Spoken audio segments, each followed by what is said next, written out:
The terror plot targeting the heart of New York City, sparking wall-to-wall news coverage. Was there too much? And was too much made public? Liz Trotta, author, journalist, and Fox News contributor who takes on the media every Sunday at this time with her commentary now. Good morning, Liz. Good morning, Eric. You know, as a reporter, you want the facts out, you want the information, but do you think in this case, what we saw the last week, that too much was given out? Well, I found it quite surprising, almost shocking. One law enforcement officer, again, not identified, said it was like watching an episode of 24 in real time. I was stunned by the very detailed details that were coming out from the beginning.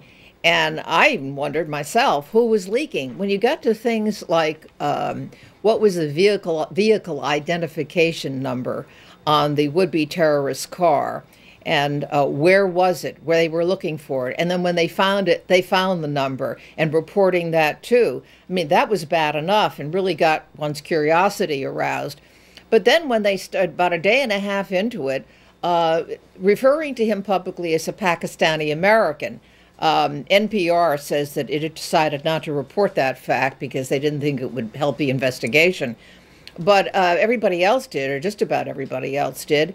And so what you have is the man then, when he's caught, this is Shahzad, saying, well, I knew then that I was under surveillance. Why in blazes was this stuff coming out? I mean, it seemed to confirm all the television and Hollywood versions of the FBI and the NYPD in fierce competition over a big case. Well, they did an incredible job, just over 53 hours or so. But as you say, and I've covered these for many, many years now, number one, you want them to be caught. And some may say that takes precedence, of course, over many details that could come out that potentially could compromise an investigation. And you know as well as I do that NYPD never talks until it gets its man.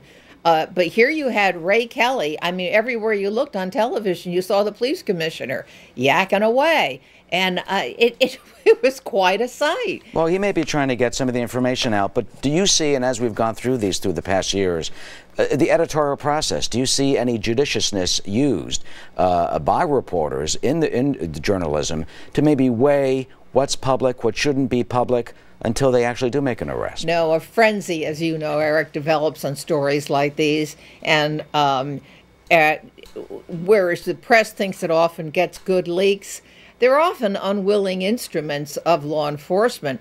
For example, remember the video that in the early hours of the investigation that we saw over and over again of this anonymous man in Times Square changing his shirt?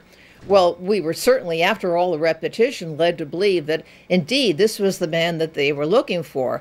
Well, now the conventional wisdom is that that was leaked deliberately to throw people off, particularly the terrorist off and the press, so that they wouldn't know that they were in fact looking for a Pakistani American.